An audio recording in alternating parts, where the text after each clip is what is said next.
À la frontière espagnole, les équipes des douanes s'apprêtent à passer une journée mémorable.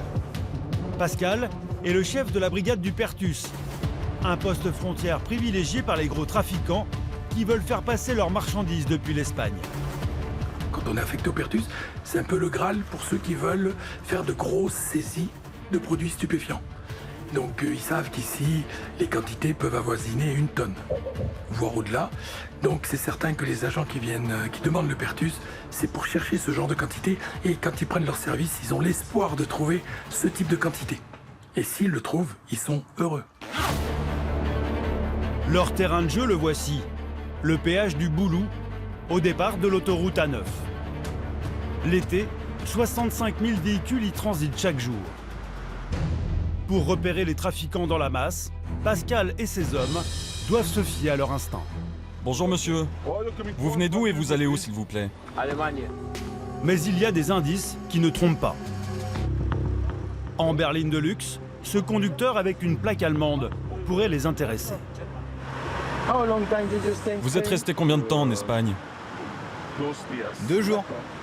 Vous êtes de quelle nationalité? Roumaine. Ces réponses éveillent leurs soupçons. Un Roumain dans une voiture allemande qui arrive de 2 jours en Espagne. Ah ok. Voilà. Ben là, on a quelqu'un qui a des explications sur son trajet qui semble un peu sortir de l'ordinaire. Pourquoi vous étiez en Espagne? Visite, Je suis allé voir quelqu'un, Quelqu'un? amiga. une amie. L'homme aurait conduit plus de 2000 km pour une simple visite de courtoisie. Seul moyen de savoir s'il a quelque chose à se reprocher, passer sa voiture au peigne fin. Le douanier, quand il attaque un contrôle de véhicule, il va être méthodique. Il va rechercher dans le véhicule toutes les caches naturelles. Donc il va regarder le coffre, la roue de secours, et à l'avant, il va regarder tous les endroits où on pourrait cacher quelque chose. Comme ici, à côté du volant. Alors c'est une cache connue, ça permet d'avoir un visuel de notre tableau de bord. C'est mieux de l'autre côté, mais par là aussi on arrive quand même à voir. Rien à signaler dans la berline de luxe. Mais en matière de stupéfiants, les douaniers ont appris à ne pas se fier aux apparences. Quelques heures plus tard, au milieu du flux de touristes, ils s'intéressent à ce véhicule familial conduit par un retraité, un Italien d'une 60aine d'années. Et où en vacances? Barcelone, vacaciones. Barcelone. J'étais à Barcelone pour un mariage. Ah, mariage. Ce seigneur, grand-père, semble a priori sans histoire. Mais le flair du douanier n'est pas un mythe. Ça sent l'herbe là. Ça sent la beuh là. Ah, ça sent la beuh. Alexandre pense avoir senti une odeur de cannabis. Ah oui, ça sent la beuh. Mais le douanier reconnaît également un parfum artificiel. Ah, C'est désodorisant. Dans le doute, les agents placent le retraité italien à l'écart pour contrôler son véhicule. Ça sentait la beuh. Mais il a senti aussi, mais je pense que c'est son désodorisant. Ou alors il a mis du désodorisant parce que ça sentait la beuh. On va voir. Les douaniers inspectent chaque recoin, guidés par leur odorat. ouais, ça sent ici là. Après, c'est notre freins. Hein. Non. Ça sent vraiment une odeur spécifique. Penche que l'odeur. Comme de vrais nez qui travaillent en parfumerie, ils ont un odorat surentraîné, ce qui leur permet de flairer les plus belles affaires. Ah, ça sent. Ça sent vraiment là. Ah, il y a une odeur quelque part, c'est sûr. Après, putain, mais ça sent d'où? Ça sent d'où l'odeur en dessous? Une odeur imperceptible, aucun indice visible, de quoi devenir fou. Bon, écoute, ça doit être traversé. Mais quelques secondes plus tard, Guillaume, c'est bon. Ah, c'est bon, c'est ici. T'as trouvé? Voilà. dans l'aile de la voiture, des pains de hashish. Visiblement, le retraité a rapporté un souvenir du mariage. Et ce ne sont pas des dragées. Qu'est-ce? What is it? C'est pour C'est cannabis, ma consommation.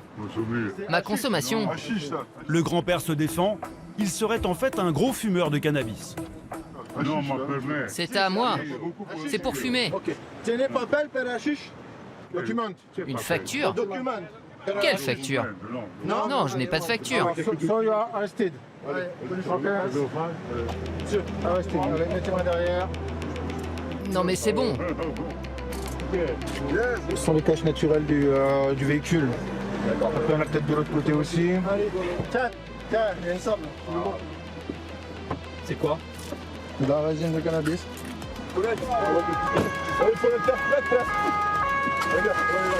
Au garage de la douane, la voiture va être passée au crible. Et les douaniers ne sont pas au bout de leur surprise.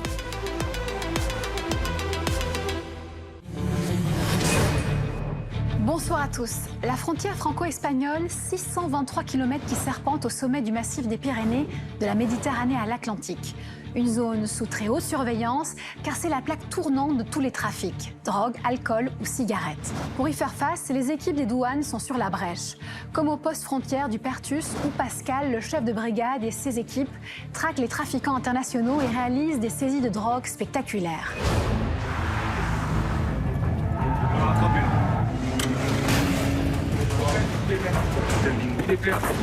Ah, il y a des olives. Oh, il y a des olives, il y a tout. Soit ils avalent les ovules, soit c'est les insèrent dans l'anus. 289 kilos. C'est énorme. Quand les délinquants arrivent à passer la frontière, ils ne sont pas pour autant sortis d'affaire. Un peu plus haut, sur l'autoroute A10, les motards de la brigade des douanes de Bordeaux sont en alerte pour les interpeller. Du simple touriste qui fait passer quelques cigarettes en trop jusqu'aux contrebandiers les plus aguerris, vous allez découvrir que les interventions des motards se révèlent souvent très étonnantes et dangereuses.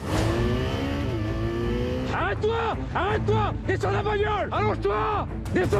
Dépêche-toi! Ils sont pas arrêtés, ils ont tapé directement plein pot dessus sans freiner. Soit on joue, soit on gagne, soit on joue, soit on perd. Ce qui attire des milliers de Français à la frontière sont aussi les bonnes affaires. En Andorre, par exemple, les prix de l'alcool, des cigarettes, mais aussi des sacs et des parfums sont jusqu'à 4 fois moins chers qu'en France. Mais attention, gare aux arnaques et aux contrefaçons. Ça, c'est mon magasin. C'est là 60 euros dessus. L'alimentation de Portugal et l'alimentation de la Turquie. Et la meilleure, c'est la Turquie, mon frère. C'est le paradis des bonnes affaires, au Pertus. Venez.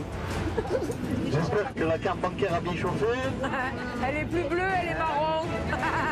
Cigarettes, contrefaçon, trafic en tout genre à la frontière espagnole, c'est un reportage de Jonathan van der Voort et Pierre Le Chaponnier. Au garage de la douane, les agents vont découvrir que le véhicule du retraité italien a encore beaucoup de secrets à révéler. Ok? On va fouiller la voiture à fond. L'aile droite de cette voiture familiale est en fait remplie de sachets contenant chacun une dizaine de savonnettes de résine de cannabis. Attends, parce qu'en fait, c'est en dessous. Oh, il a tassé. Regarde là. Au total, 4 kilos. On a 5 euros le gramme, mais 4 kilos, c'est 20 000, hein? 20 000 euros. C'est vrai, hein? 20 000 boules avec 4 kilos? Ça fait un voyage qui peut rapporter gros. Un passage, 20 000 euros, c'est un beau salaire, quoi. À ce stade, Pascal, le chef de la brigade, pense que le grand-père est un petit trafiquant qui a trouvé une façon très risquée d'arrondir ses fins de mois. Là, je pense que c'est pour son petit trafic à lui. Ouais. C'est pas dans un réseau.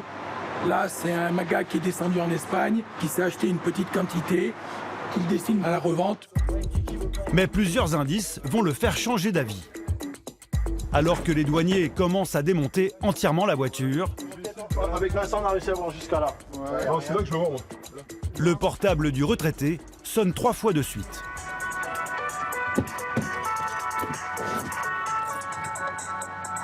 Ah, à mon avis, c'est son pote, ça. Bah, c'est son contact.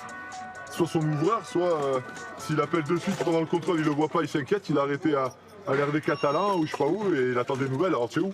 Et le mec, il peut pas lui répondre, donc là, tu comprends. Le téléphone sera envoyé au service d'enquête. Si le contact s'inquiète, c'est que la cargaison de cette voiture vaut en réalité bien plus que 20 000 euros. Oh putain, la route de secours, elle est farcie. La route de secours, elle est farcie, les gars. Ah non, elle est farcie, bah il y a un chiffon.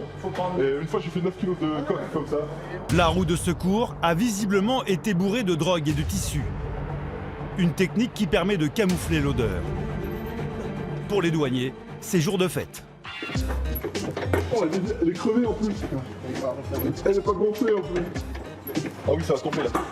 Ça va tomber là. Oh, il y en a dans le pneu et tout. Attends.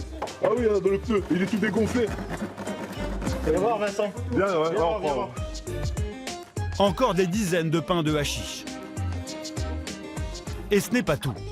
Ah, il y a des olives. Oh, il y a des olives, il y a tout. Regarde. C'est ce qu'ils se mettent dans les fesses pour passer la canne. Dans la 5e roue, un sac rempli de petites billes noires. Une récolte qui intéresse particulièrement les douaniers. Ouais, parfait, magnifique. Elles sont encore lisses, elles sont nickel, tu vois. De plus en plus consommé en France, il s'agit d'une drogue un peu particulière. Un cannabis plus fort que la normale, venu de la vallée du Rif au Maroc. Les dealers le vendraient 90 € les 10 grammes, environ 40% plus cher que du hashish classique. Et pour les trafiquants, cette drogue a un deuxième avantage. Un packaging qui lui permet d'être transporté de manière très discrète en cas de besoin. En fait, les olives, c'est le moyen de passer du hashish, de la résine de cannabis, incorporée, comme on dit, c'est-à-dire que soit ils avalent les ovules, soit ils les insèrent dans l'anus, et ensuite ils passent les frontières. Incorporée, ça s'appelle. La résine, elle aussi, ne semble pas être de la marchandise premier prix. Oh, il a l'air bon. Ah oui, c'est quand même de la qualité, ouais. Regarde ça. Oui, c'est de la bonne cam. Par rapport au suite tout dur qu'on trouve des fois, celui-là est très souple. Divisé en blocs de 100 grammes, chaque petit paquet est tamponné avec un code que seuls les trafiquants peuvent déchiffrer. Un nom de marque ou une image qui identifie la destination de la marchandise. 28 kilos. Allez. 28 kilos. Pour l'instant, on a 28 kilos. Merci. À 28 kg. Oui, bah vous ne trouverez plus rien dans cette voiture. Il dit qu'il n'y en a pas d'autre. Oui, bah, parce que dans la voiture, je lui ai demandé, il m'a dit 4 kilos. Ah, perché la prima cosa che ti ha domandato quanto chilogrammi hai detto 4 kg. Oui, mais je parlais des ailes. 4 kilos dans les ailes. 28 kilos. En tout, les trafiquants ont perdu une cargaison d'une valeur de 200 000 € à la revente. Ce qui nous rend fiers, c'est que voilà, on passe des jours, des heures, des nuits sur le terrain. On en fait des milliers de véhicules dans une année et de temps en temps on a un chargé. Donc celui-là, ça fait partie de cela. Et là aujourd'hui, on est fiers parce que voilà, nous on est un peu des chasseurs. Faut être clair. C'est notre métier, c'est de chasser quoi. Face à l'ampleur de la saisie, le retraité italien change finalement de version. Ce cannabis ne serait plus pour sa consommation personnelle. Est-ce qu'il sait ce que c'est de l'herbe de cannabis? Non, je ne sais pas ce que c'est que le cannabis. Je sais juste que beaucoup de personnes en fument, mais moi je ne fume pas. Très pauvre, l'homme vit avec quelques centaines d'euros par mois. Sans domicile, il habite dans sa voiture ou chez ses enfants. Pour ce transport, il aurait touché entre 2 et 5 000 €. La traductrice italienne, qui travaille souvent avec les forces de l'ordre, voit passer de plus en plus de personnes qui, comme lui, n'ont pas vraiment le profil de mafieux. Ce ne sont pas des trafiquants professionnels, ce sont des personnes, je dirais, comme vous et moi, enfin, des retraités, des gens qui se retrouvent sans emploi, au chômage. Comme en Italie, les aides sociales sont bien moins importantes, il y a beaucoup de gens qui se retrouvent sans rien. Les organisateurs, disons, de ces trafics savent qui aller chercher. Quelques jours plus tard, pour transport de stupéfiants, l'homme sera incarcéré. Il écope d'une peine de 15 mois de prison et d'une amende de 56 000 €. Les saisies de cannabis de cette ampleur sont régulières. Elles font la réputation des douaniers du Pertus. Et c'est dans les camions que les équipes de Pascal réalisent d'encore plus grosses prises. Là, c'est le plus simple pour un douanier. Là, c'est ce qu'on appelle du rip-off. On est allé rajouter au chargement légal des sacs d'herbe de cannabis. Il y en a pour 237 kilos. Cette année, ils ont même saisi une demi-tonne de résine dans un poids lourd qui transportait du matériel de chantier. À l'intérieur, il y a de la résine de cannabis. Il y en a pour 505 kilos. Toutes les quantités qu'on appréhende, c'est des quantités qui sont énormes. Cela fait 30 ans que Pascal est douanier, et pourtant il lui arrive encore d'être surpris par les trafiquants. Il y a quelques jours, ses agents ont fait une découverte très étonnante. C'est un camion qui transportait 3 caisses. Et à l'intérieur des caisses, quand les agents ont voulu s'assurer de la légalité des marchandises, on trouvait 4 alligators du Mississippi vivants. Ils faisaient plus de 2,10 m, donc ils étaient à la pleine fleur de l'âge et ils bougeaient bien. Je vous dis pas la surprise des agents quand ils ont vu ces animaux. Ces alligators du Mississippi sont une espèce protégée. Ils étaient transportés dans le but d'être revendus. Grâce au travail des douaniers, ils finiront leur vie avec leurs congénères dans un parc zoologique. De mémoire, ici, on a pu trouver des serpents, mais des alligators, jamais. Ce jour-là, les équipes de Pascal vont encore être confrontées à une situation jamais vue. Qu'est-ce que vous transportez? Je suis avide. Mettez-vous sur le côté. Au péage du Boulou, c'est sa collègue Valérie qui s'apprête à faire l'une des plus belles affaires de sa vie. Bonjour. Bonjour.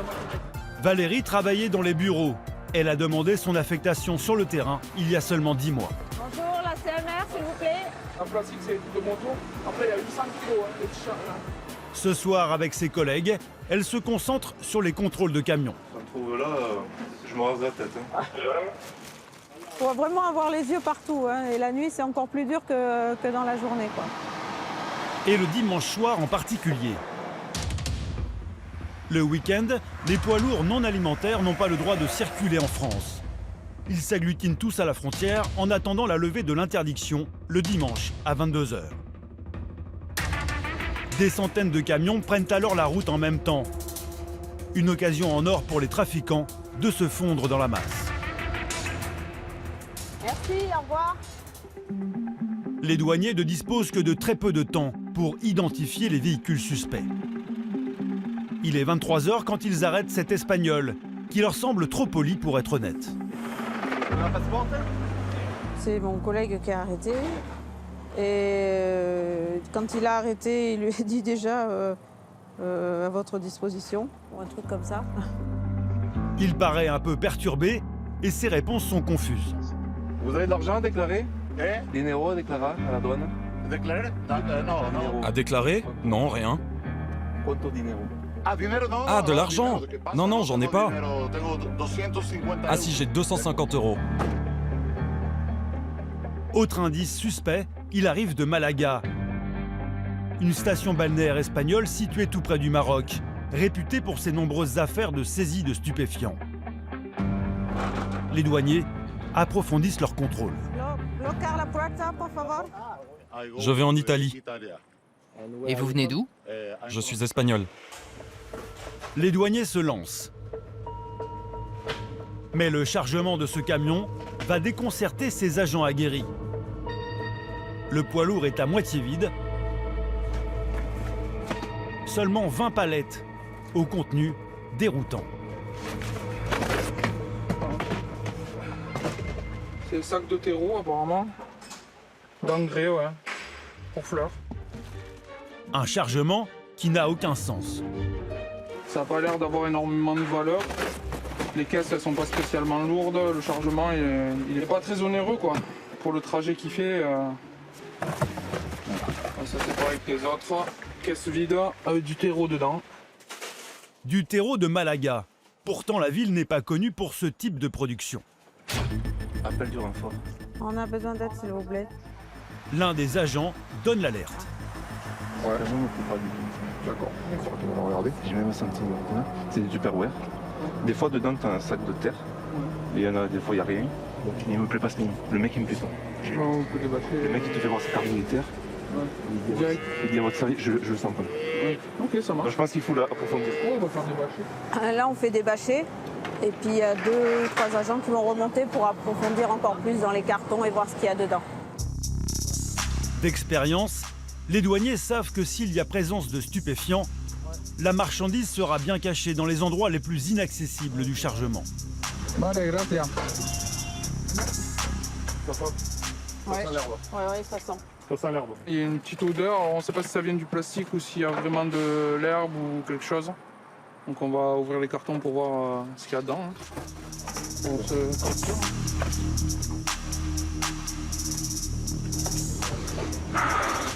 Ça sent le plastique et un mélange des deux.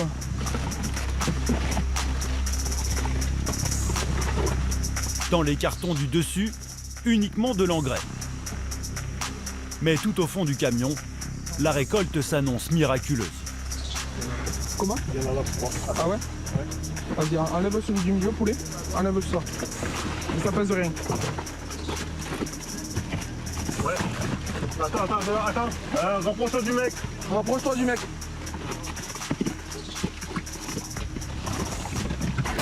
Allez, pince. Tu peux le pincer. Ah, nickel. Les sacs de terreau ont été remplacés par des pains d'1 kilo de résine de cannabis. L'Espagnol fait mine de découvrir le contenu de son camion. Vous avez une facture pour ça?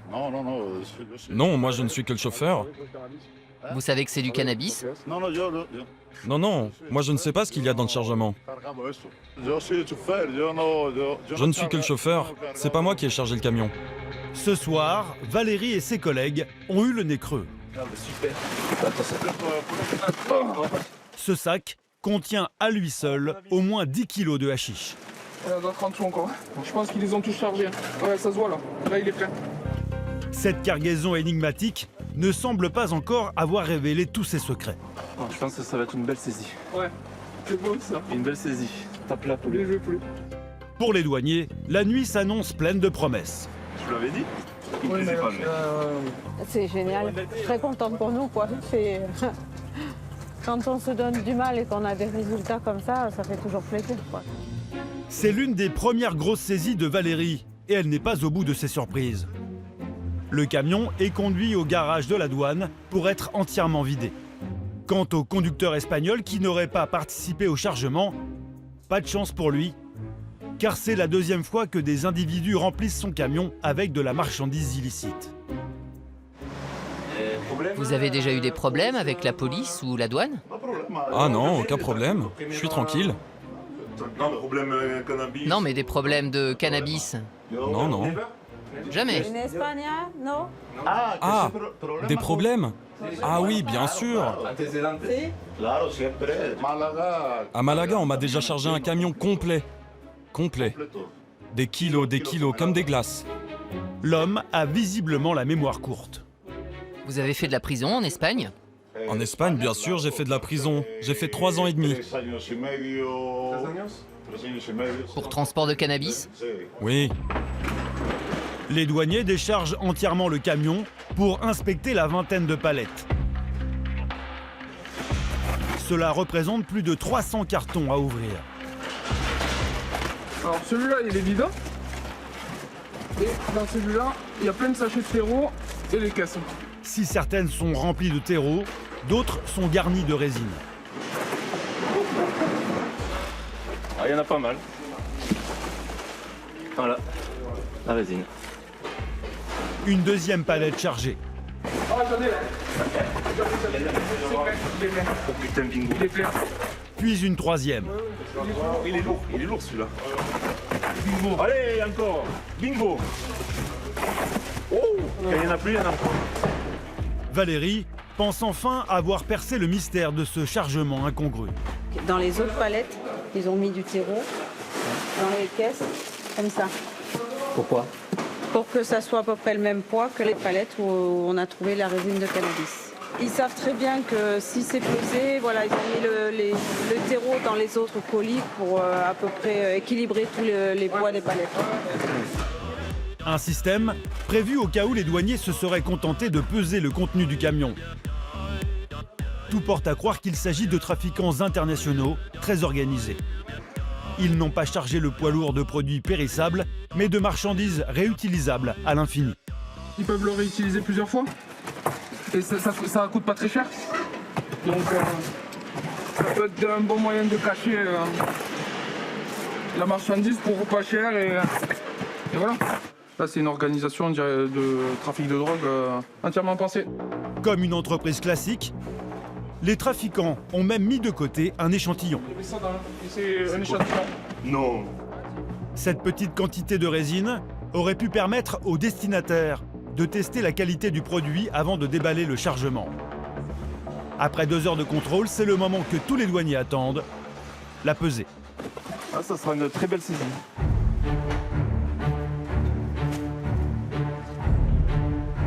Allez, 100. Bon, là, il y a 100 kilos. Vas-y. Tu peux nous envoyer 2 caisses en plus? On va peut-être être à 300, je pense. Et Valérie a le compas dans l'œil. 88 et 201. 289. 289 kilos. Près de 300 kilos de cannabis. À la revente, ce hashish s'écoule autour de 7 € le gramme. C'est un chiffre d'affaires espéré de plus de 2 millions d'euros que les trafiquants ont perdu ce soir. C'est pas tous les jours quand même qu'on fait ce genre de saisie. Hein. C'est difficile. Hein. Il y a quand même beaucoup de camions qui passent chaque jour à la frontière. Donc, de temps en temps, on a un peu de chance, nous aussi. Savoir que c'est plus sur le marché, que le travail paye, qu'on se donne du mal pour quelque chose, quoi. C'est... Bon, même si on passe des nuits blanches, hein, mais bon. Non, on est content, hein. Plus de cette cochonnerie, voilà. J'avoue que d'avoir changé de branche et de faire ça maintenant, oui, je m'éclate. Pascal, le chef des douaniers du Pertus, est satisfait. C'est l'une des plus belles saisies de l'année. Une affaire qui, en plus, lui livre de précieuses informations sur l'évolution des méthodes des réseaux. C'est une très belle saisie, là. On a fait 289 kilos. Pour cette année, c'est vraiment une belle saisie. Les années précédentes, on a eu quelques saisies qui flirtaient avec la tonne. Mais cette année, on voit que les quantités sont bien inférieures à 100 kilos. Donc on se dit, le trafiquant a peut-être évolué et a peut-être décidé d'éclater ses lots pour diminuer le risque de se les faire saisir en une seule fois. Le chauffeur, quant à lui, a été condamné à 3 ans de prison ferme et près de 600 000 € d'amende. En dehors des routes secondaires de montagne, il existe 2 principaux points de passage entre la France et l'Espagne. Le péage du Boulou, côté Perpignan, et de l'autre côté des Pyrénées, le péage de Biriatou, à 15 minutes des plages du Pays Basque. Si les trafiquants parviennent à passer cette frontière, ils ne sont pas pour autant sortis d'affaire. Un peu plus haut sur l'autoroute A10, les motards de la brigade des douanes sont en alerte pour les interpeller. 8 heures au bureau de Bordeaux. Tous les matins, Frédéric, 49 ans, arrive avec une demi-heure d'avance. Cet ancien militaire a rejoint la brigade il y a 9 ans par passion pour les 2 roues. J'arrive un petit peu en avance pour pouvoir préparer mon matériel professionnel maintenant pour partir sur la route en service. Pour traquer les délinquants, les douaniers sont dotés de puissantes motos allemandes. Des 1200 cm3 capables de dépasser les 200 km/h en quelques secondes. Nettoyer sa bulle, c'est très important pour la visibilité du conducteur déjà. Ces petits bijoux, aux performances dignes de circuits de course, permettent aux agents de rattraper n'importe quel go-fast. Ce que j'aime, c'est cette sensation de liberté. Hein. On est à la fois conducteur, on est à la fois observateur parce qu'on regarde ce qu'il y a dans les véhicules quand on passe à côté, à proximité. On a l'impression qu'on part sur notre terrain de chasse et qu'on va traquer justement le gros gibier. Cette notion de puissance comme ça, c'est vraiment exceptionnel.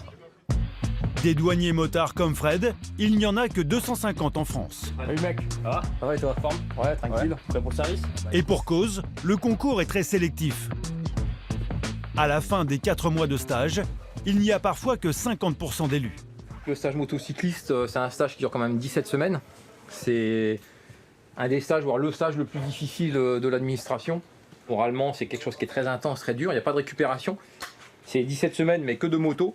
Donc tous les jours, quand je m'habille en tenue de service, je me dis, putain, je suis content d'avoir eu ce stage. Et voilà, c'est une de mes plus grandes fiertés, c'est ça, d'avoir réussi ce stage-là. Voilà, ok, il n'y a plus qu'à y aller. Ce matin, le douanier se poste à un endroit stratégique. Pour remonter vers Paris et le nord de la France, les trafiquants peuvent choisir de passer par l'autoroute.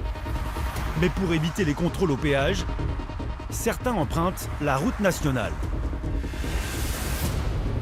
C'est le terrain de chasse préféré de Fred. Les agents disposent de moins de 2 secondes pour repérer les véhicules suspects. Dès que j'aperçois le véhicule qui a environ une centaine de mètres, je commence déjà à regarder son attitude, sa façon de rouler, le style du véhicule, la plaque du véhicule, si c'est une plaque étrangère ou pas, d'où il peut venir. Et quand il arrive à ma hauteur, l'attitude des occupants. Est-ce que les occupants mettent un coup de frein au passage? Est-ce qu'ils me regardent d'une façon un petit peu particulière? Si on hésite trop longtemps, on va vraiment galérer pour le rattraper. Il faut aller très vite. Les véhicules seront ensuite pris en chasse par les douaniers, puis escortés jusqu'à la zone de contrôle la plus proche. Après seulement 5 minutes d'attente, Oh là, c'est intéressant ça. Fred repère un camion immatriculé en Espagne et se lance à sa poursuite à très haute vitesse. Grâce à leur moto, Fred et ses collègues rattrapent le camion et l'encerclent en quelques secondes. Le conducteur est pris au piège, forcé de les suivre.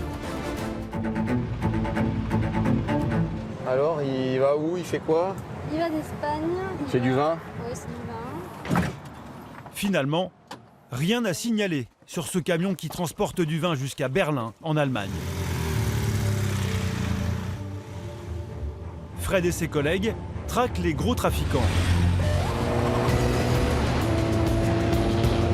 Mais ce sont parfois aussi les petits consommateurs qui leur donnent du fil à retordre. Ce soir, il se poste avec sa brigade au péage de Soignac-et-Muret, au sud de Bordeaux. Je mets ma moto en position prête à partir, au cas où il y ait le dispositif qui soit forcé. L'une de ses missions, intervenir en cas de refus d'obtempérer. Car certains trafiquants sont prêts à tout pour échapper aux douaniers, quitte à mettre des vies en danger. Et ils se servent de leur véhicule comme des armes par destination. S'ils écrasent du bleu, ils écrasent du bleu, mais maintenant cette peur de l'uniforme n'existe plus. En France, on compte un refus d'obtempérer toutes les 20 minutes. Pour arrêter les contrevenants, les agents sont équipés de stop-stick. Quand une voiture passe, si elle force le passage, il suffit juste de le lancer. Comme on peut le voir sur la vidéo du fabricant, ce bâton est composé de clous qui se déploient afin de crever les roues des conducteurs récalcitrants. C'est très efficace. Il n'y a aucun véhicule vraiment qui peut résister à cette version. Ce soir-là, Fred et ses collègues concentrent leur contrôle sur les touristes qui reviennent de vacances, comme ses deux amis qui rentrent bien chargés. On a acheté des cartouches, on a fait le pain. D'accord. Vous en avez combien là? 3 cartouches. C'est tout? Ouais. Est-ce que vous avez des sommes d'argent importantes dans le véhicule, non? Non, moi j'en ai 100 mètres. Combien? 1000 €. Mais alors qu'ils fouillent le véhicule, qui a grillé les autres qui arrivent au niveau du péage. les douaniers sont alertés par leurs collègues. En amont du péage, un automobiliste a refusé de se soumettre à un contrôle et a pris la fuite. 206 bleus. Et elle arrive sur le péage là. Elle arrive là? La voiture fonce droit sur eux. Fred et les autres motards sont dans les starting blocks. C'est bon. Apparemment, elle fait du bruit. Les douaniers vont jeter leur stop-stick sous les roues du véhicule. On a rien de truc qui arrive à fond là.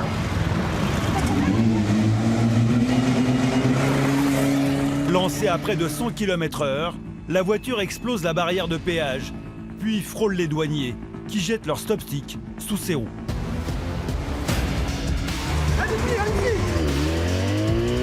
Fred la prend en chasse. Il s'agit peut-être d'un go-fast. Il va ressortir. Le fuyard sème un motard en sortant de l'autoroute. Mais Fred reste au contact. Ok, il pète la barrière, attention.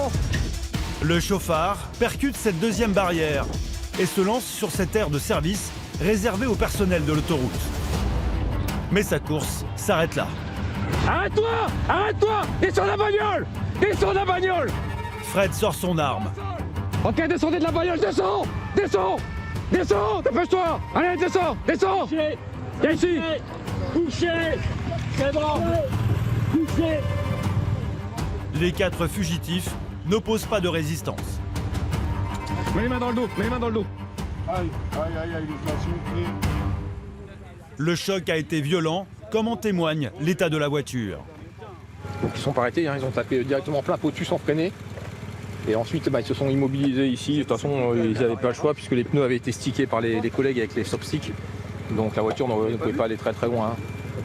Il n'y a rien, je vous promets, il n'y a rien les gars. Au moment où il n'y a rien. Il n'y a pas de drogue, vous pouvez la désosser la porte, la voiture où il n'y a pas une drogue. En vrai, il y a un joint dans la sacoche. Ouais, ça sent un peu là. Effectivement, dans la voiture, seulement quelques grammes de résine de cannabis. Pas de quoi forcer 2 barrages de douane. On n'est pas des gangsters. Vous n'êtes pas des gangsters, mais vous auriez pu tuer quelqu'un. Hein. Oui, non, mais... Parce qu'on aurait été au milieu, là, on aurait été au milieu, on y passait. Je sais, c'est ma faute, chef. Et ils nous disent on n'est pas des gangsters, mais bon, ça aurait pu être des meurtriers. Les 4 amis originaires de Bordeaux affirment tout simplement rentrer de soirée. Non, on s'arrête pas. J'ai pas de permis, chef. Vous savez pas, j'ai eu peur. J'ai eu peur. Si je vous ai vu, j'ai eu peur, alors, chef. On s'arrête pas. J'ai eu peur, chef. J'ai eu peur. Il semblerait que la personne ait forcé le contrôle parce qu'elle n'a pas le permis. Donc elle a déjà été contrôlée il y a 2 jours sans le permis. Elle se refait à la renvoi du bleu ce soir, elle pense que c'est les gendarmes, elle force le barrage. Maintenant les gens, de toute façon, il y en a de plus en plus qui roulent sans permis parce qu'ils n'ont pas de quoi se payer des stages de récupération de points. Pour refus d'obtempérer et mise en danger de la vie d'autrui, le conducteur risque jusqu'à 5 ans de prison et 75 000 € d'amende. Pourtant, il plaisante avec ses amis. Je dormais, moi. Moi, j'ai entendu ce bug. Je dis, c'est quoi ça? Oh merde. J'étais dans une merde, mes couilles. La semaine prochaine, tu manges la gamelle, ma gueule. C'est le bâtard. On n'est pas des enfants. On sait très bien ce qui se passe quand on s'y frotte, on s'y pique. Soit on joue, soit on gagne, soit on joue, soit on perd. Ah putain, quoi. Tu fais profil bas, c'est tout. Je discute, je rigole, j'ai rien à me reprocher, moi, chef. Ouais, t'as rien à se reprocher. J'ai rien à me reprocher. J'ai rien fait de mal. J'ai envie de rigoler, là, je rigole. J'ai envie de pleurer, je pleure. C'est pas mon père, pour qu'il me dise ça. Le chauffeur, vous venez avec moi, s'il vous plaît. Si le conducteur est aussi détaché, c'est peut-être parce qu'il n'est pas dans son état normal. Il est testé positif à la cocaïne par les gendarmes. C'est bien ça, pour ranger ses affaires. Le chauffeur est placé en garde à vue, ce qui ne refroidit pas ses amis. Ils sont laissés libres et ne se remettent toujours pas en question. Est-ce que vous réalisez que ce qui s'est passé, c'est hyper dangereux pour tout le monde? Ouais, ça aurait été notre jour, ça aurait été notre jour. Hein. Moi, je m'en fous. Personnellement, je dormais. On va bien. Les motards sont atterrés par leur inconscience. C'est pas eux qui conduisaient, donc ils n'ont pas grand-chose à se reprocher, si tu veux. Mais moi, ce qui m'énerve, c'est qu'ils rigolent, qu'ils prennent ça à la légère, alors que nous, derrière, on est parti en poursuite, on a pris des risques à cause d'eux, quoi. Donc moi, ça me fait pas rire, quoi, c'est tout. Une affaire étonnante, car ce sont normalement les gros trafiquants qui pratiquent les refus d'obtempérer et n'hésitent pas à prendre tous les risques pour sauver leurs marchandises illicites. Ces tonnes de drogue qui débarquent d'Espagne inondent toute l'Europe et les métropoles françaises. Elles donnent lieu à un trafic qui gangrène les villes à la frontière, comme Perpignan. Ici, la mafia a mis au point un système bien rodé pour écouler sa marchandise auprès des habitants et des touristes.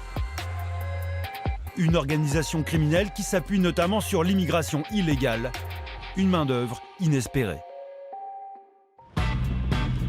David, 46 ans, travaille à la police municipale de cette ville de 120 000 habitants, la préfecture des Pyrénées-Orientales. Ça va, vous allez bien? Bonjour monsieur. Bonjour, ça va? Toute la journée, grâce à son VTT, il traque les dealers, et notamment dans le centre historique, à Saint-Jacques, un quartier gitan. Avec ses ruelles étroites, c'est l'un des secteurs les plus pauvres et les plus touchés par le trafic de stupéfiants. Il y a des toutes petites rues en voiture qui sont des fois inaccessibles. Vous voyez, comme là, vous avez une traverse comme ça.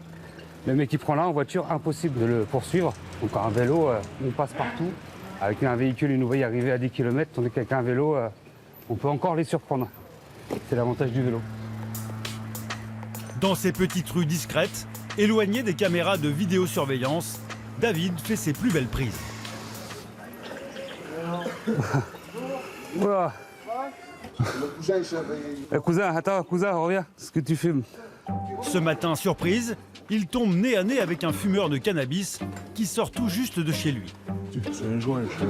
Voilà. Tu peux me l'écraser, s'il te plaît? C'est la police. Merci. Vous êtes en vacances? Ouais, voilà, je suis en vacances ici, chef. Dommage, je suis de 7, je suis pas d'ici. Prends mon nom si tu veux. Vous avez une pièce d'identité à nous présenter? Non, j'ai pas de pièce d'identité, je suis sur moi. Vous êtes consommateur régulier? Exactement, petit ouais, matin, voilà. Trou de boulette là, sur le short. Hein? Ça doit y aller. Hein? Delta de Victor 10. David le passe au fichier pour vérifier s'il a des antécédents, ce qui agace le touriste. Je sais, mon frère, jamais de ma vie je serais en train de garder la vue, puis comme artiste de lui. Tu peux pour un joint, il va me prendre, mais t'es fou quoi. Je vais me réveiller, je vais mon joint du matin. Pour ce consommateur, fan de marijuana dès le petit déjeuner, le réveil est difficile. Il encourt une amende de 150 à 450 €. Mais cette fois-ci, David se montre indulgent. C'est bon, allez, bonne journée. On l'a passé au fichier des personnes recherchées, où il n'a rien à se reprocher, donc pour un joint, on l'a fait écraser. C'est ce qui l'embête le plus. Continue. Ce matin, David ne pédale pas au hasard. Il n'y a pas un quartier qui ressemble à Saint-Jacques.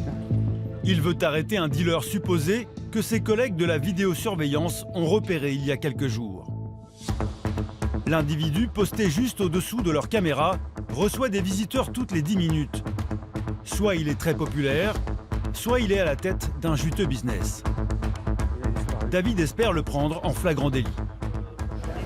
C'est gauche. Bingo, l'homme semble être en pleine transaction et il est connu des services. Allez, salut les dealers, ça va? Toujours les mêmes, hein? Toujours les mêmes. Quoi les mêmes? Les mêmes. C'est un mineur sans papier originaire du Maroc.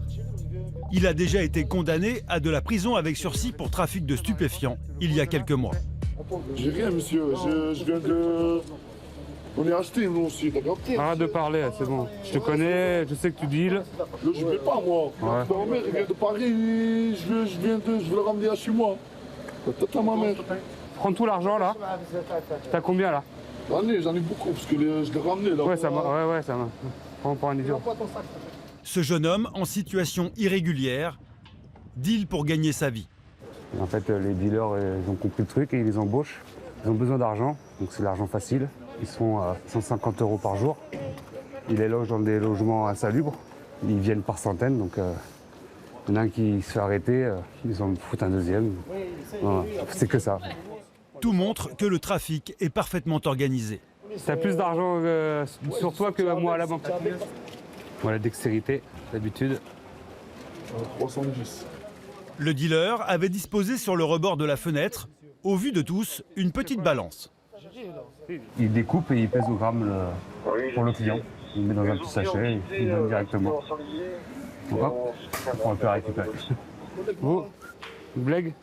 Son ami est laissé libre, mais le dealer, lui, risque de retourner en prison. Oui, monsieur, j'ai rien fait. Ah mais t'es là où il faut pas, là, pile poil.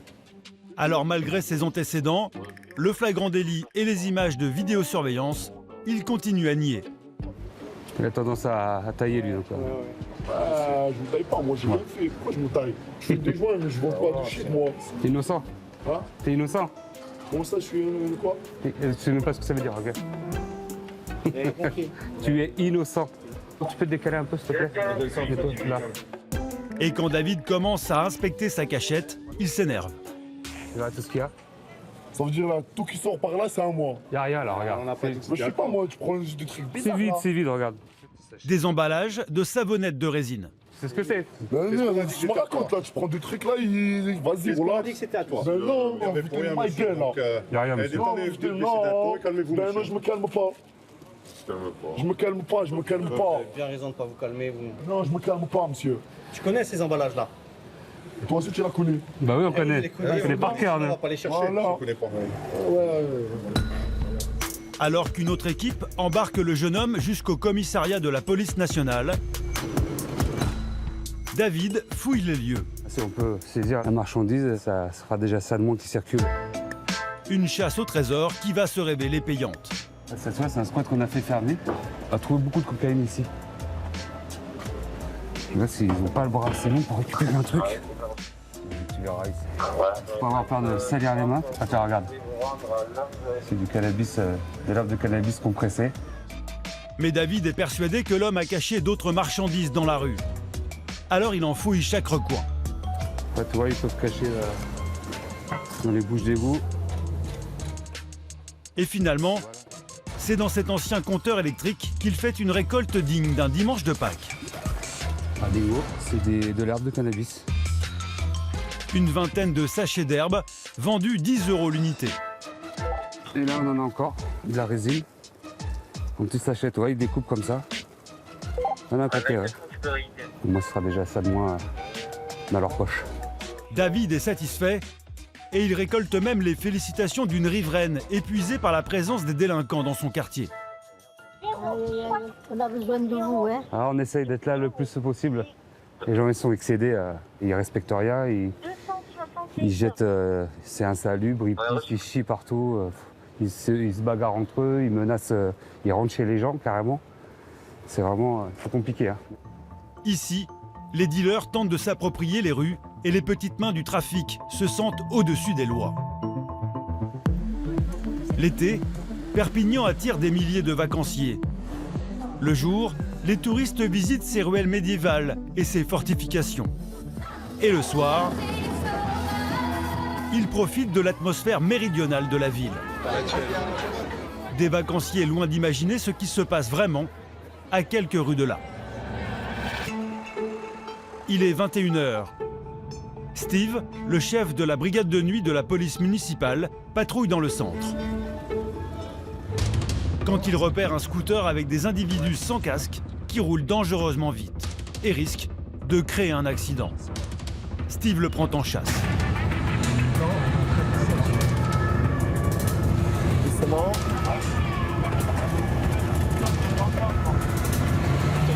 Fais attention qu'ils se prennent pas une bagnole. Les jeunes sont des dangers publics. Ils roulent à plus de 70 km/h dans les ruelles du centre-ville.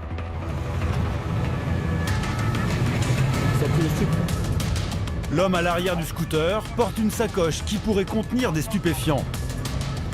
Et visiblement, il n'a pas l'intention de se laisser contrôler. Arrête-toi, arrête-toi, arrête-toi. Putain, il est en moi. Dans sa course, le conducteur perd le contrôle de son véhicule. L'homme à la sacoche prend la fuite. Steve part à la courette pour rattraper le conducteur.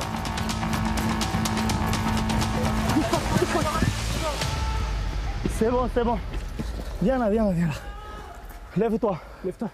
Lève-toi. Il s'agit d'un mineur de 17 ans. Tu tiens ? Ouais, je tiens. Ouais, un individu interpellé au niveau de la rue du Fort Saint-François. L'homme a déjà été arrêté pour refus d'obtempérer il y a 6 mois.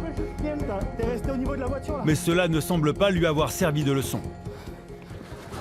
Mais moi, juste bien mon bras, s'il te plaît. C'est quoi? C'est pas moi qui te fais mal, regarde, c'est parce que t'es brûlé, parce que t'es tombé. D'accord? Juste mets le pied. Juste mets le pied. Il est là, viens. Viens.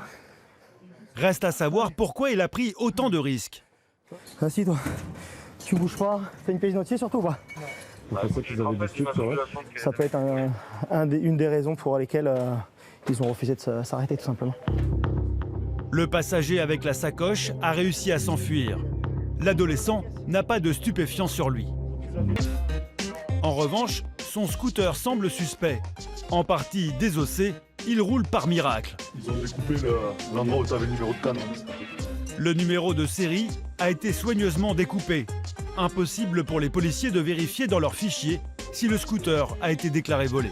Vous pensez qu'il est volé, le scooter? Oui, normalement. Regardez, il démarre avec un tournevis. Donc automatiquement, je pense que oui. Le tournevis fait office de clé de contact. Une astuce pour le moins artisanale qui accable encore le jeune homme.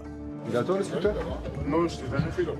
Alors que les policiers l'ont vu conduire de leurs yeux, l'adolescent nie. C'est pas moi qui ai refait un refus d'ordre. Bah, vous êtes fous, c'est mon collègue qui conduisait. Je vais pas prendre pour lui.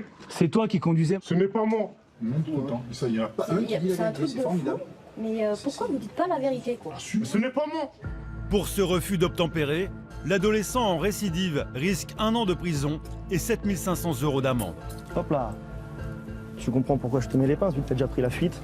On va m'éviter que tu prennes la fuite une deuxième fois. Le jeune homme est identifié comme une possible petite main des dealers. À Perpignan, le trafic est tellement organisé que le soir, chacun a un poste et une mission. Et depuis quelques jours, il y en a un que les policiers aimeraient bien attraper. Passe par là, ouais. Un petit malin payé pour compliquer la tâche de Steve et de ses collègues. Un retourneur de poubelles. Tous les soirs, il les retourne. Et tous les soirs, Steve perd un temps précieux à les remettre debout. Le petit jeu a assez duré. Beltade India 30 pour l'individu là qui met les poubelles. On vient de remettre les poubelles à leur place Delta, si vous pouvez mettre les caméras dessus pour voir quand est-ce qu'il va revenir pour les remettre au sol. Au commissariat, les équipes de la vidéosurveillance le repèrent.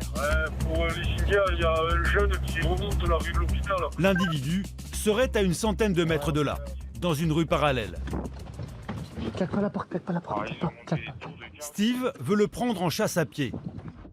Mais s'il tente de rester discret, l'homme les repère rapidement. Il est parti en courant. Une course-poursuite s'engage dans les ruelles de la vieille ville. Regardez derrière, des petits bleus. Très vite, les policiers perdent sa trace. Là, attends, bouge pas. C'est chez quelqu'un là. Bonsoir, monsieur. Je cherche quelqu'un. Chez moi, il n'y a personne. Je suis le seul. Mais des riverains leur indiquent la direction à prendre. Qui c'est qui me parle? Une direction confirmée par les équipes de la vidéosurveillance. Voilà, bien. Steve travaille à Perpignan depuis 10 ans. Il connaît par cœur le plan de la ville, alors il prend un raccourci et cueille le jeune homme par surprise. Sortez-moi de tes poches, sortez-moi de tes poches. Steve est seul et l'individu peut être armé. Il prend ses précautions et l'interpelle au plus vite. Eh oh, toi qui te laisses contrôler toi.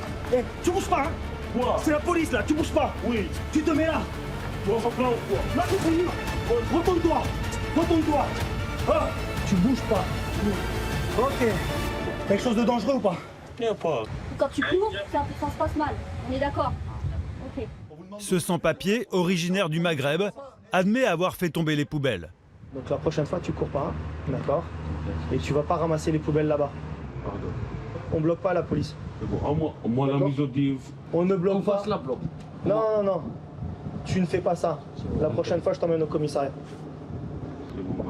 Allez. Désolé. Il n'y a pas de délit pour retourneur de poubelles. Alors l'homme est laissé libre. Mais Steve a maintenant son identité. Il est inconnu au fichier. Bon, c'est pas spécialement grand-chose, mais voilà, ça permet au moins de savoir à qui on a affaire pour plus tard, quoi. Le policier municipal sait qu'à Perpignan, la guerre contre les dealers n'est pas prête de s'arrêter.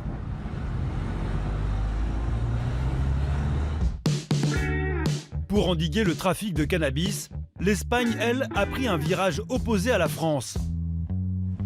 Résultat, dans toute la Catalogne, il y a de nouveaux lieux qui attirent les foules.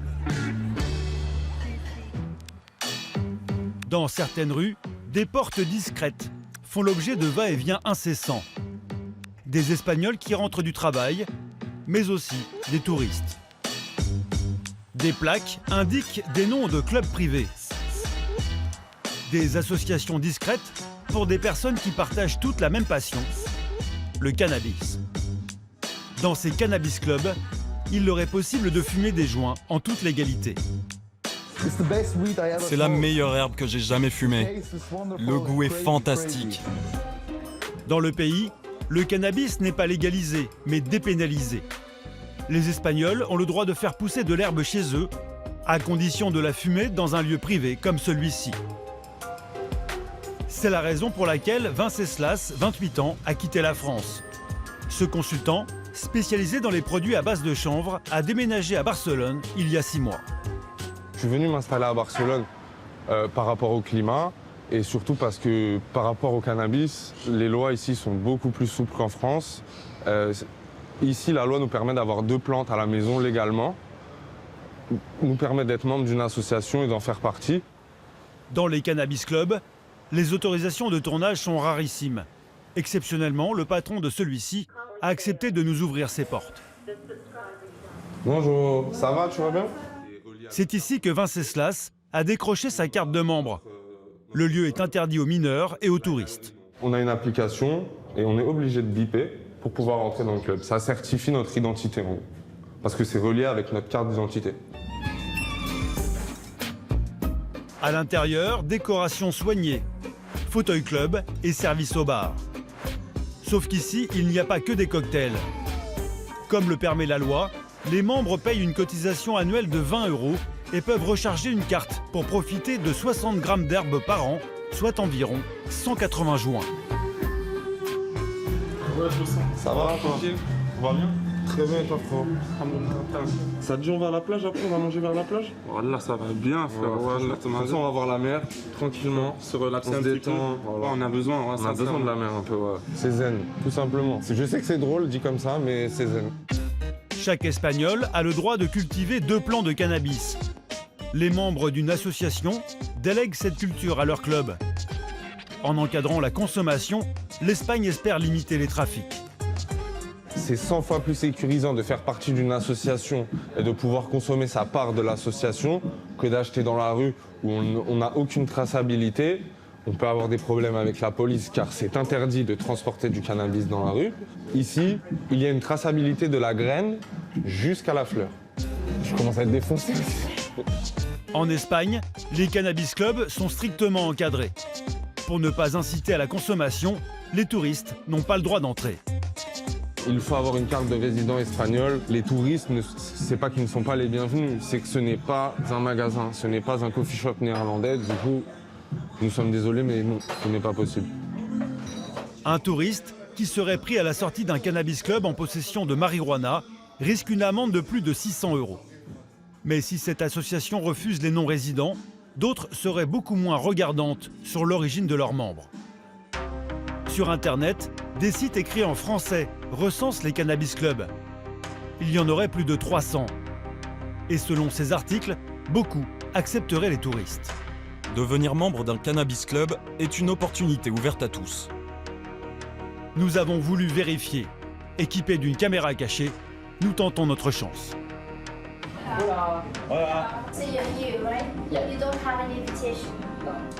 À ce moment-là, le club serait censé nous refuser l'accès et pourtant, l'hôtesse de caisse nous accueille à bras ouverts.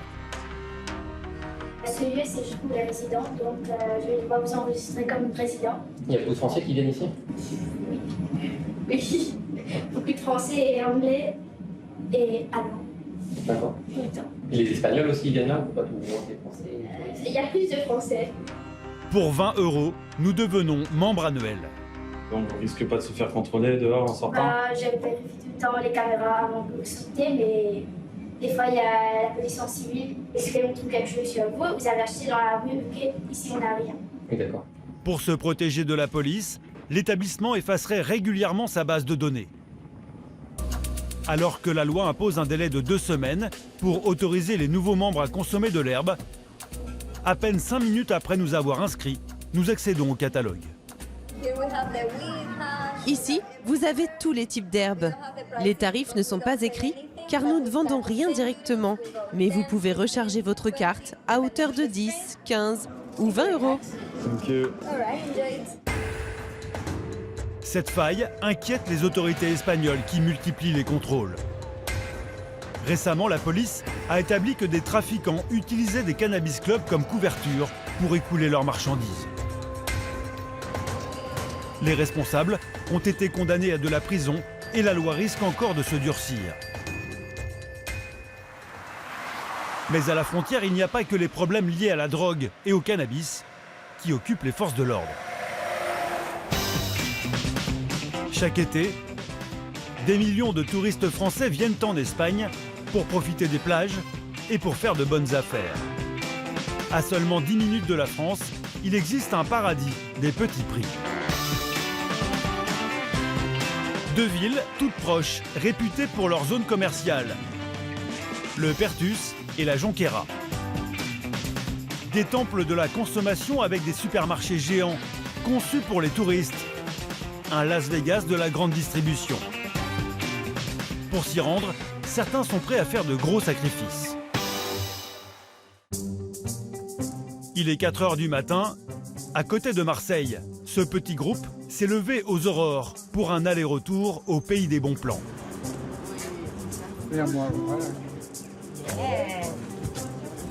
Parmi eux, Florence.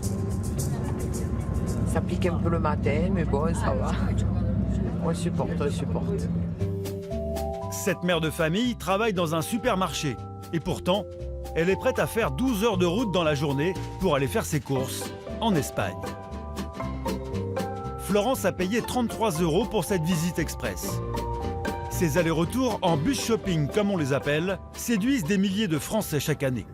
On a trouvé ça il y a 2 ans en arrière et du coup tous les mois on monte, on se fait nos courses, les anniversaires, le Noël, c'est moins cher. On essaye de faire au minimum mais il y a toujours un plus. Ah j'ai oublié ça, oh ça c'est beau, je veux le prendre, ça me plaît. Et on en achète toujours plus que ce qu'on doit acheter en fait. Le bus arrive au Pertus. Le trottoir de gauche est situé en France, celui de droite en Espagne. Il n'y a qu'à traverser la rue pour voir les prix baisser d'en moyenne 20%, grâce notamment aux taxes moins élevées dans le pays. Alors c'est une cartouche par personne, la réglementation française, et 10 litres d'alcool fort. Et voilà. A tout à l'heure et merci. C'est un menteur. On a droit à 4 cartouches, 5 c'est toléré. N'en déplaise à Florence, depuis 2 ans c'est bien une cartouche par personne. Mais cet employé de supermarché ne compte pas ramener que du tabac. Merci. Ouais. On va vite par contre. Si t'es pas capable de ramener ça, tu jettes ça à la poubelle, je veux pas. Ça sera plus simple. Cette experte en bon plan vient ici tous les mois. Pour 5 minutes, 10 minutes à pied. Elle connaît tous les raccourcis et tous les meilleurs prix. L'un des rayons les plus intéressants, celui des produits ménagers. Cette lessive est par exemple 2 fois moins chère qu'en France. C'est celle-là qui coûte pas cher.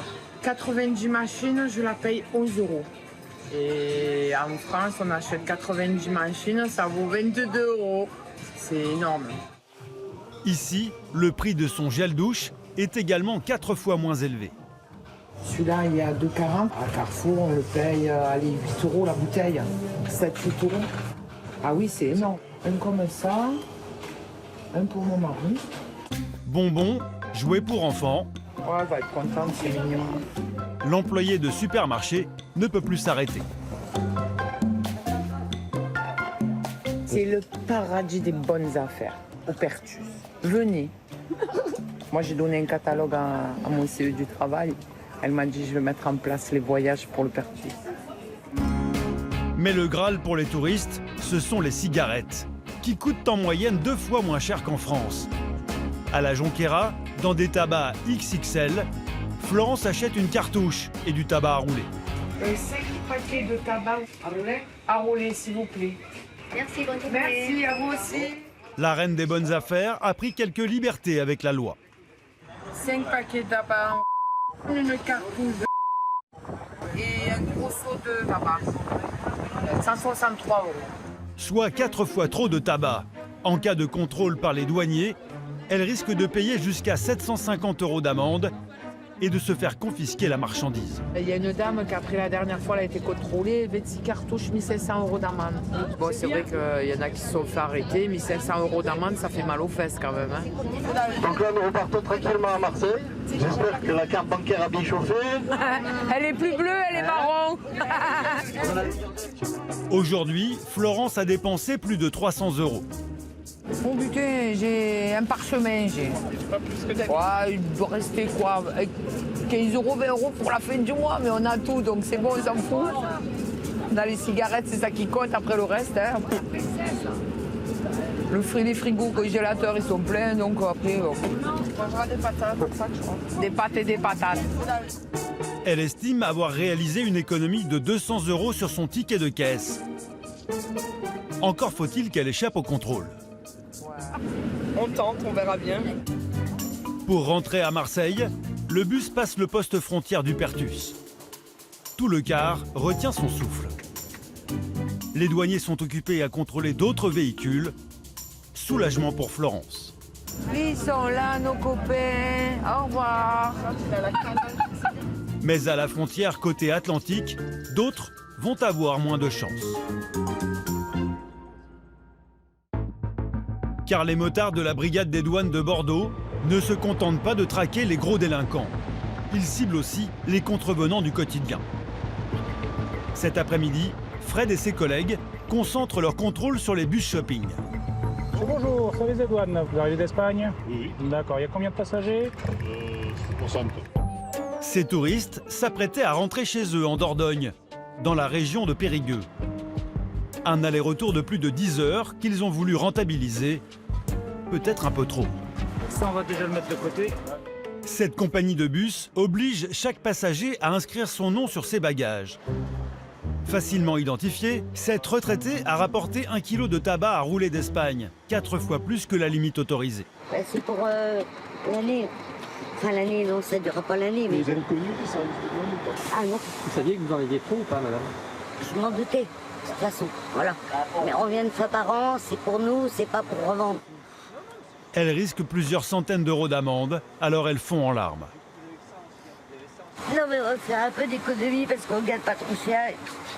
C'est pas tous les jours, on vient pas toutes les semaines, voilà. On vient une fois par an. Comme les autres, quand je vois tous ceux qui abusent des pics. Ne vous inquiétez pas, vous êtes loin d'être la pire infractrice que j'ai pu voir, madame. Ne vous inquiétez pas, ça va bien se passer. Comme la retraitée n'a jamais eu d'amende, les douaniers se montrent indulgents pour cette fois. Exceptionnellement, on va vous faire repartir. On ne vous met pas d'amende, on ne vous prend pas la marchandise. Laissez-moi terminer. Par contre, si on vous retrouve dans un bus avec la même chose, l'amende sera supérieure parce qu'on vous a déjà laissé une chance. Mais pas de cadeau pour les plus gros contrevenants. Dans cet autre bus, à destination de Poitiers, les sacs débordent de tabac. Chaque touriste ne devrait avoir qu'une seule cartouche. Cette valise en contient 14. Sam est douanier depuis 26 ans. À chaque contrôle, les touristes pleins d'ignorance, il est habitué. Vous savez ce que vous avez le droit d'acheter en Espagne? Vous avez le droit d'acheter ça. Une seule? Ah ouais. Les gens qui nous disent qu'ils sont pas au courant, j'ai du mal à les croire. Franchement, j'ai du mal à les croire. Cette mère a accompagné sa fille en Espagne. Son sac contient 16 cartouches, c'est 14 de trop. Vous avez une facture avec vous? Oui, oui. Et du coup, c'est... Après, celle-ci, ça marche. Elle est là. Vous fumez même pas, vous, madame? C'est pas moi. Pourtant, c'est elle qui paye l'amende de 300 €. Et pour récupérer les cigarettes, elles doivent payer les taxes. 1145 €, presque le montant d'un SMIC. C'est bien au-delà du budget prévu, alors la mère et la fille se résolvent à abandonner les cartouches. Bah, ça fait cher. Mais bon, que voulez-vous? On a joué, on a perdu, et ben voilà. Vous allez le refaire, vous pensez, du voyage? Ah non, terminé. Non, non. C'est au bout de ma vie, là. J'ai dépensé des sous pour rien. Et du coup, je vais arrêter de fumer. L'an dernier en France, les douaniers ont saisi plus de 400 tonnes de cigarettes. Mais ces derniers temps, il y a un nouveau phénomène sur lequel ils concentrent leur vigilance, parce qu'il prend de plus en plus d'ampleur, la contrefaçon. Ouais, je viens de la plier une fois en deux, on voit déjà la marque sur le côté ici, en faisant comme ça. Les saisies ont augmenté de plus de 60% en un an. À la frontière espagnole, même si c'est illégal, de plus en plus de petites boutiques se seraient spécialisées dans les vêtements et produits contrefaits. Pour en savoir plus, direction le Pertus et la Jonquera. Nous nous faisons passer pour des touristes avec nos casquettes, des lunettes de soleil et bien sûr une caméra cachée. Dans la zone commerciale, il suffit de faire quelques mètres pour être abordé par des rabatteurs. Bonjour. Bonjour, Il y a un super magasin si vous voulez faire un petit tour. Ouais. Certains magasins débordent de contrefaçons. Des imitations de vêtements ou de chaussures de marque, mais très souvent de mauvaise qualité. C'est la bonne qualité aussi. Regardez, c'est tout brodé, ça c'est le carnet t-shirt. Tu veux essayer? Allez. C'est là 60 €, monsieur. Ici, tout est au moins 2 fois moins cher que le prix officiel. C'est un peu petit. Non, c'est pas grave, monsieur. Ces contrefaçons, fabriquées sans aucun contrôle avec des produits non homologués, peuvent entraîner des allergies. Et l'autre risque, c'est l'amende. Celui-là pour femme. 45 Suisses. 40 €. 40 €. Ok. Le sac Lacoste comme ça. Regardez, un pareil, monsieur. Cette imitation d'un sac d'une marque de luxe française est par exemple affichée à 45 €. Sur le site officiel, le vrai modèle est à 2800 €. L'acheteur risque donc une amende comprise entre 1 et 2 fois la vraie valeur de l'objet, soit 5600 €. Mais c'est des vrais Lacoste, ceux-là? Oui. Ouais. Oui, monsieur, oui. Si ce vendeur préfère ne pas dire la vérité, Allez, au revoir. Au revoir, monsieur. d'autres jouent franc jeu. Et elles sont pas très chères les marques là, j'ai l'impression. Non. Pourquoi? Non, parce que c'est pas de vrai. D'accord. On se posait la question justement. Les frics, c'est pas plus lisse. Pardon? Vous travaillez pas? Ah non, vous êtes là, non. Non. Le vendeur reste méfiant, car la vente d'articles contrefaits est sévèrement punie par la justice espagnole. L'homme risque une grosse amende, de la prison et la fermeture de son magasin. Régulièrement, la police du pays lance des opérations de lutte contre les contrefaçons. Sur ces images qui datent d'il y a moins d'1 an, la Guardia Civile fait une descente surprise à la Jonquera et au Pertus. Dans seulement 6 boutiques, les agents trouvent plus de 60 000 contrefaçons.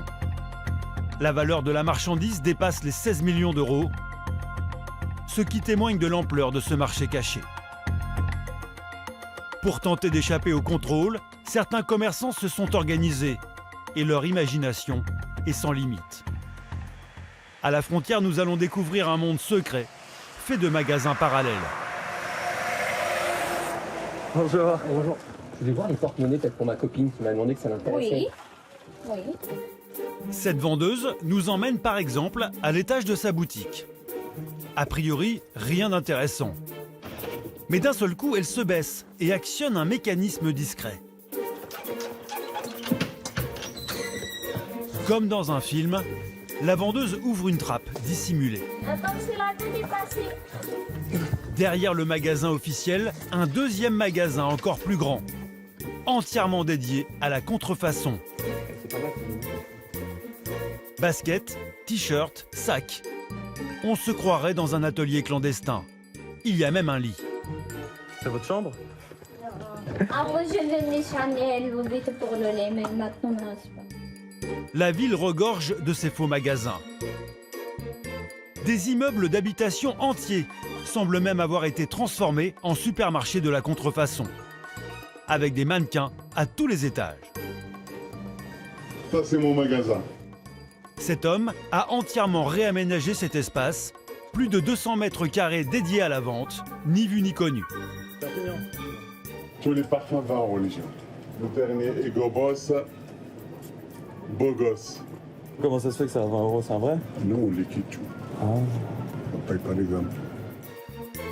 Dans les rues, certaines boutiques paraissent fermées, même en haute saison.